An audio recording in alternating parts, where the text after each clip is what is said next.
Баршаңызға сәлем. Бүгін сіздерге «Акуланың бастауы» атты фильмді айтатын боламын. Фильм Чон атты жігіттің машинада келе жатқанын көрсетеді. Чон MMA жекпе-жегіндегі ең жас чемпион. Жігітке мамасы звондап 2 сағатқа кешіккенін айтады. Жігіт болса қазір баратынын айтады. Чон үйге келсе үй қараңғы болып тұрады. Ол тоңазытқыштағы қанды көріп жаман жағдай болғанын сезеді. Чон осы кезде өзінің әпкесінің жерде өлейін деп жатырғанын көреді. Әпкесі осы кезде Чонның қолында жан тапсырады. Осы кезде ұры Чонды оқыстан қылғындыра бастайды. Чон оны жеңіп тастайды. Чон өзінің анасының өліп жатырғанын көреді. Чон екінші ұрынды да аямай соққыға жығады. Осы кезде үшінші ұры Чонға пышақ тығып алады. Чон болса олардың үшеуін де аямай соққыға жығады. Осыдан кейін жігітті жасөспірімдер түрмесіне жауып тастайды. Бұл жігіт Чон Соль жоғары сыныпта оқиды. Жоғары оқу орнына түсу үшін мектепті жақсы бағаға бітіргісі келеді. Осы кезде мектепке апай кіріп келеді. Қасында Сокчан атты жаңадан оқушы келгенін айтады. Сокчан Кореядағы бокстан чемпион. Оқушылар Сокчанды қуана қарсы алады. Сокчан үзіліс уақытында оқушы балаларға тиісіп, Сокчан Сончольге де тиіседі. Сөйтсе екеуі бастауыш сыныпта бірге оқыған болып шығады. Сол кезде оқушы қыз Чон Сольге араша түседі. Очень жаль. Девчонок я тоже бью. Сончол қызға тиіспеуін сұрайды, ал Сокчан болса Чон Сольді оқушылардың көзінше әбден қорлайды. Сончол болса ызаланып, қаламсапты Сокчанның көзіне тығып алады. Сокчан болса бақырып жылайды. Чон Соль осы ісі үшін түрмеге жабады. Түрмеге бара жатырғанда ол Чонның қасына отырады. Кейін оқиға түрмеде жалғасады. Сончол Минхён атты жігітпен танысады. Минхён Чон Сольге адам өлтіретін адамға ұқсамайтынын айтады. Осыдан кейін екеуі дос болады. Төбелеске араласқысы келмейтін балалардың қасына барып қосылады. Олар түрмеде ең қауіпті деген қылмыскерді айтады. Біріншісі томпақ жігіт Ливон, өте мықты. Екіншісі Хан Сон, бойы кішкентай болғанмен өте мықты екенін айтады. Үшіншісі өте танымал, киноның басында көрсеткен Чонды айтады. Футбол ойнап жатырғанда ойыншы жетіспейді. Чон Соль мен Минхёнды шақырады, бірақ Чон Соль футбол ойнай алмайды. Осы кезде команда капитаны тұра бермей дұрыстап ойна дейді. Сол кезде дұрыстап ойнайын деп топты тепкенде, топтың орнына Ливонның жанды жерінен бір тебеді.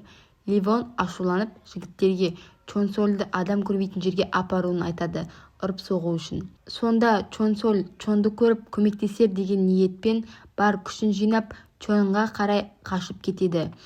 Чонның аяғына жармасып көмектесуін сұрайды. Чон бұған қауіп төніп тұрғанын сезіп, менімен жүр дейді. Бұл көрініс Ливонға ұнамайды.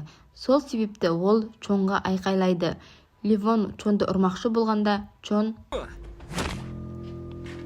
Осыдан кейін Минхён Чон Сольге сен басыңа бәле тілеп алдың, енді сенен күйек алмай қоймайды дейді.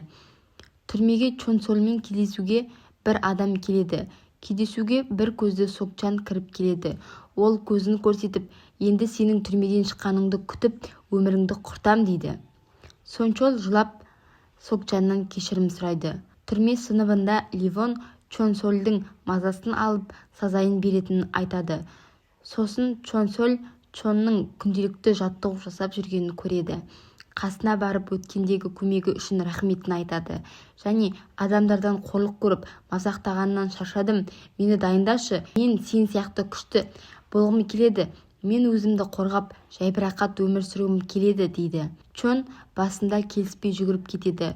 Чон Соль болса оның артынан жүгіріп, мен үнемі бәрінен қашып жүремін, себебі мен байғұспын, мен әлсізбін, мен бұлай өмір сүргім келмейді, тек сен ғана көмектесе аласың дейді. Чон Сольге таңертең келіп 40 минутта 100 круг айналып жүгірсең, мен сені үйретемін дейді. Таңертең екеуі жүгіреді.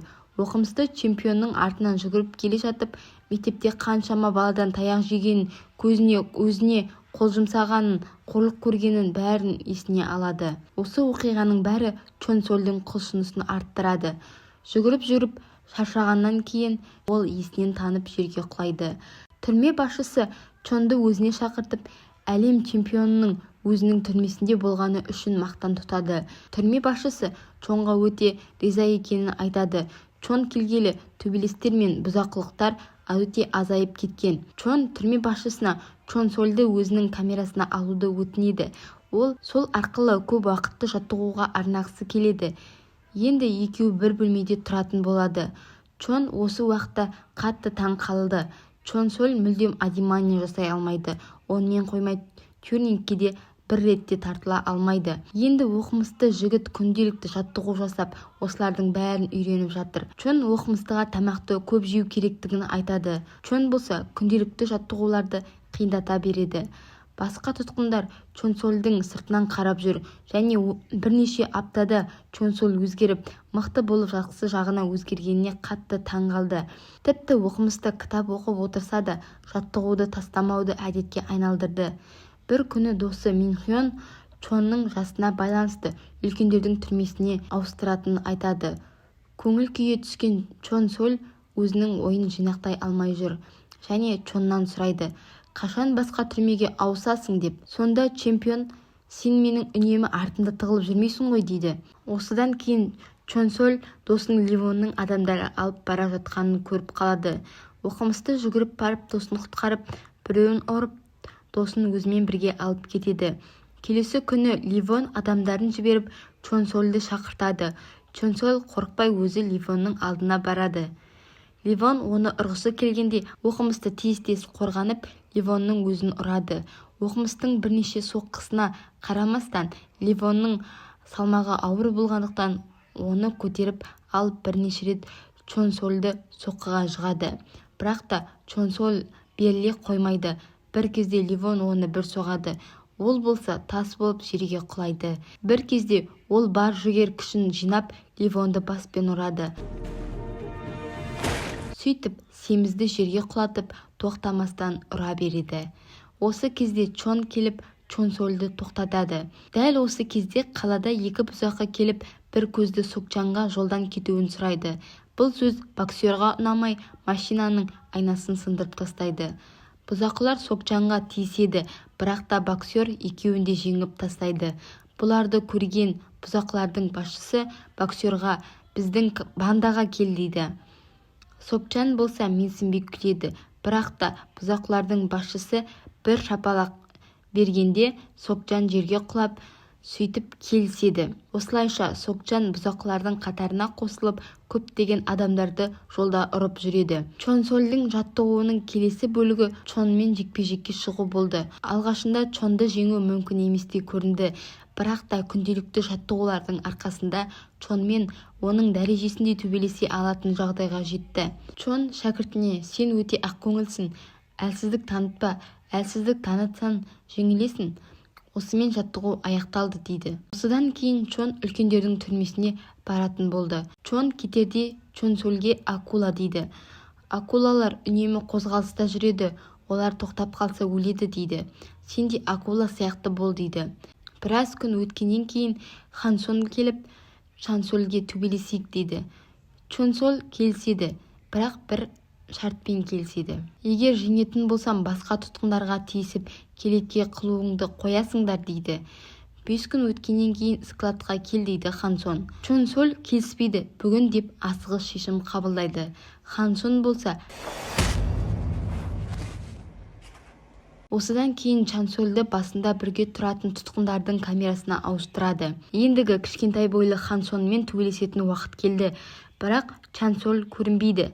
Осы кезде Чон Соль Сокчанмен кездесіп отырған болатын. «Мен сенің түрмеден шығатын уақытыңды күтіп жүрмін, сенімен есептесу үшін» деп Сокчан Чон Сольді қорқытқысы келеді.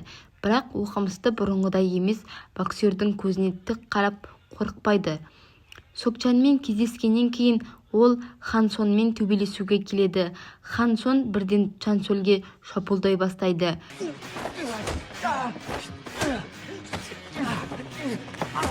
Екеуі берілмей теңдей төбелесіп жатты. екеуі бір-біріне соққы үстіне соққы жасай береді. Осы кезде Хан Сон Чан Сольді көтеріп жерге ұрады.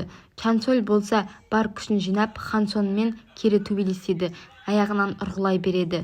Содан кейін ханды қылғындыра бастайды. Осы кезде Хан Сон берген уәдесінде тұрып тұтқындарға тиіспейтін болады.